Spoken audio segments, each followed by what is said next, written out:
Nah, ini udeng yang kemarin saya janjikan untuk saya pakai, saya tunjukkan.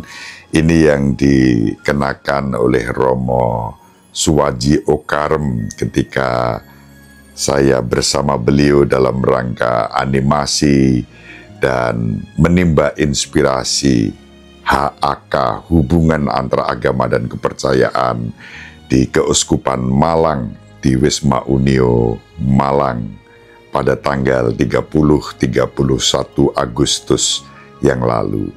Ini udengnya. Terima kasih sekali lagi Romo Suwaji, udengnya saya pakai kali ini. Di rumah ibadat itu ada seorang kerasukan setan. Ia berteriak dengan suara keras, "Hai, engkau Yesus orang Nazaret, apa urusanmu dengan kami? Engkau datang hendak membinasakan kami. Aku tahu siapa engkau. Engkaulah yang kudus dari Allah." Tetapi Yesus menghardik dia, katanya, "Diam, keluarlah daripadanya." Maka setan menghempaskan orang itu ke tengah-tengah orang banyak, lalu keluar daripadanya dan sama sekali tidak menyakitinya.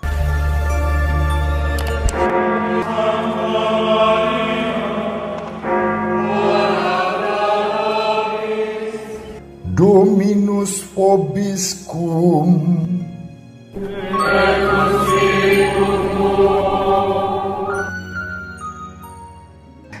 Sahabat peradaban kasih ekologis yang terkasih, selamat berjumpa dalam Renungan Harian bersama saya, Romo Alois Budi Purnomo PR, melalui channel ini. Terima kasih panjenengan berkenan mengikuti Renungan Harian melalui channel ini yang menjadi konten utama dari akun YouTube Alois Budi Purnomo TV, dan konten-konten yang lain tentang kerukunan, persaudaraan, peradaban kasih, menjaga keutuhan ciptaan, dan kelestarian lingkungan hidup. Terima kasih berkenan membagikan renungan dan juga konten-konten yang saya unggah di YouTube ini. Mari kita awali perjumpaan kita dengan bersatu di dalam doa. Dalam nama Bapa dan Putra dan Roh Kudus. Amin. Aku percaya akan melihat kebaikan Tuhan di negeri orang hidup. Tuhan adalah terang dan keselamatanku. Kepada siapakah aku harus takut? Tuhan adalah benteng hidupku. Terhadap siapakah aku harus gentar? Satu hal telah kuminta kepada Tuhan, satu inilah yang kuingini, diam di rumah Tuhan seumur hidupku, menyaksikan kemurahan Tuhan dan menikmati bait-Nya. Sungguh, aku percaya akan melihat kebaikan Tuhan di negeri orang-orang yang hidup. Nantikanlah Tuhan, kuatkanlah dan teguhkanlah hatimu.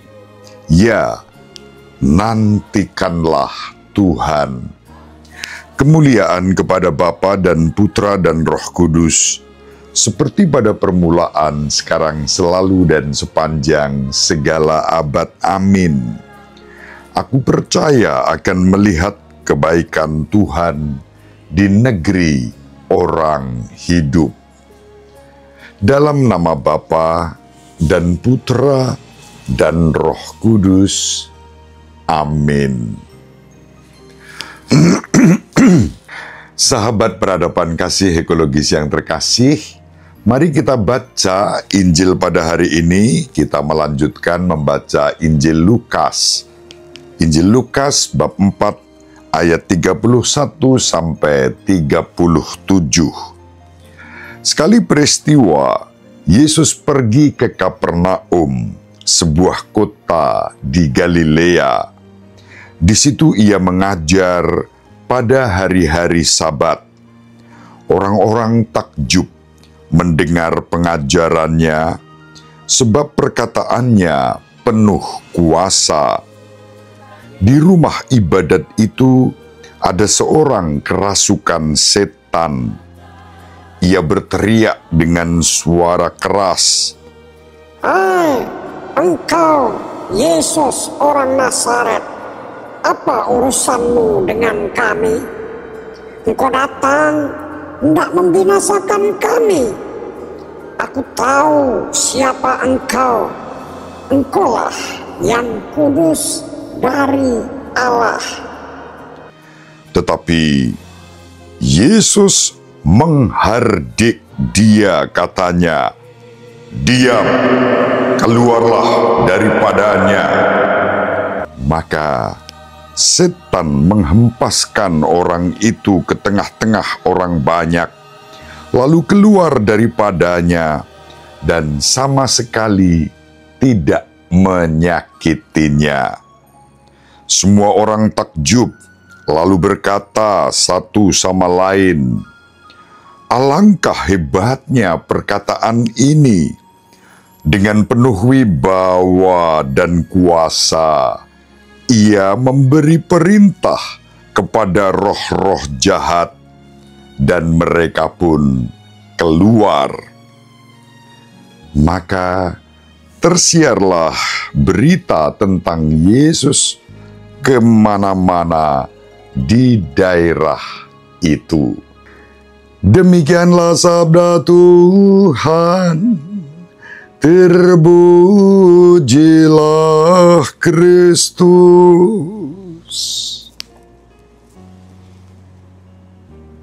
Sahabat peradaban kasih ekologis yang terkasih, awas, jangan terkecoh dengan gaya setan yang kita jumpai dalam Injil pada hari ini. Seakan-akan setan itu mempunyai iman dan kepercayaan kepada Yesus. Meskipun dia mengatakan, "Aku tahu siapa engkau yang kudus dari Allah." Tetapi statement itu tidak muncul dari hati orang yang percaya.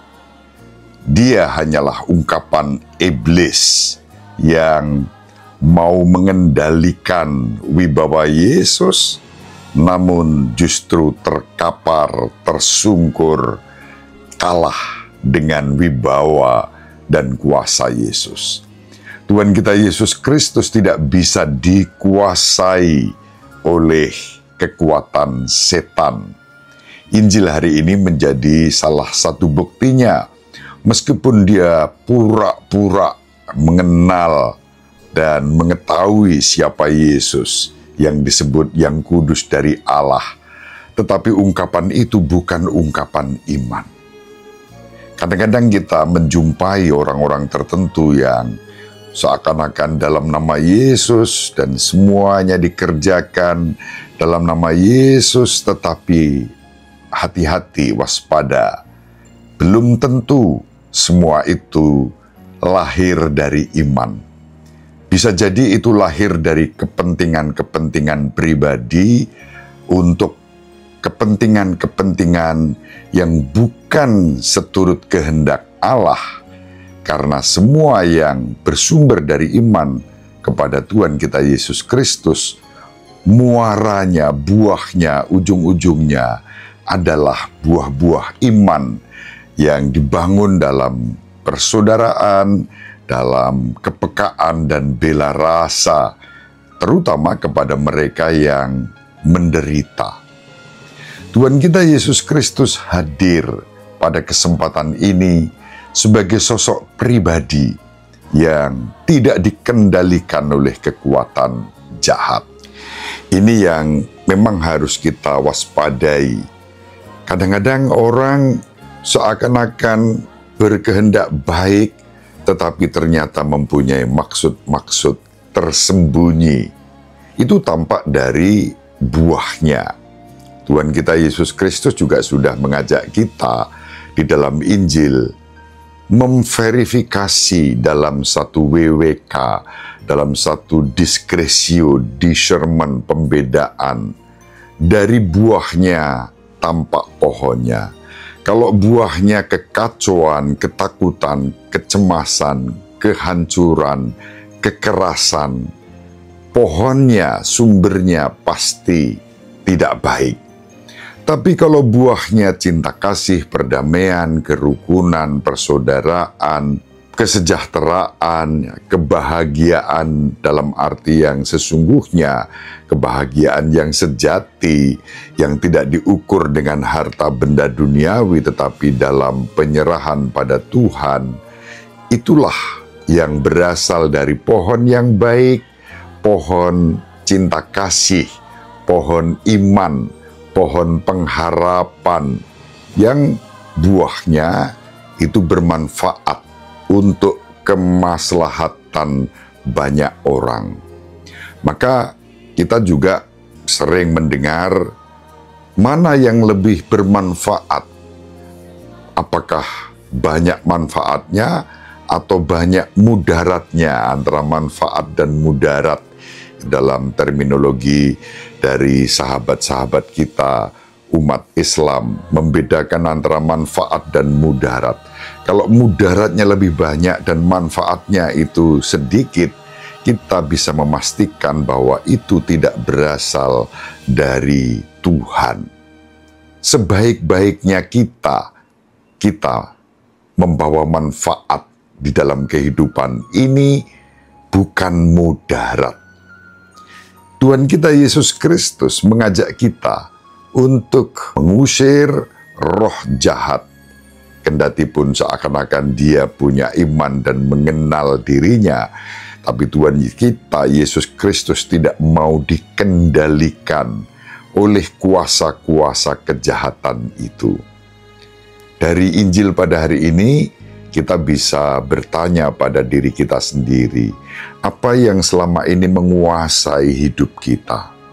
Apakah kehendak Allah atau kehendak roh jahat? Kehendak Allah jelas, dalam setiap perjuangan kita ada kesetiaan, ada penyerahan, ada kesabaran, ada ketenangan dan keteduhan, bukan provokasi-provokasi atas kejahatan yang kemudian berbuah pada kerusakan dan kehancuran di ruang-ruang publik kita. Kita dipanggil untuk mengikuti hati nurani yang baik. Allah bertahta dalam hati nurani yang baik itu dan menggerakkan kita untuk perbuatan-perbuatan yang baik pula. Ini yang hari-hari ini semakin jelas harus kita sadari. Kita dipanggil sebagai murid-murid Kristus yang tidak dikendalikan oleh kuasa kejahatan, melainkan dikendalikan oleh Roh Kristus yang hadir untuk membawa damai sejahtera di dalam kehidupan kita bersama.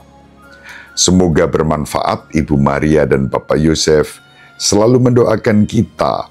Semoga sahabat peradaban kasih ekologis yang terkasih bersama seluruh anggota keluarga dimanapun berada dibimbing, dilindungi, dan diberkati oleh Allah yang Maha Kuasa, Bapa dan Putra dan Roh Kudus. Amin. Terima kasih. Salam sehat, tetap semangat tanpa sambat, selalu bahagia. Kebahagiaan yang bersumber dari Tuhan Allah kita. Salve, shalom, salam sejahtera, berkah dalam.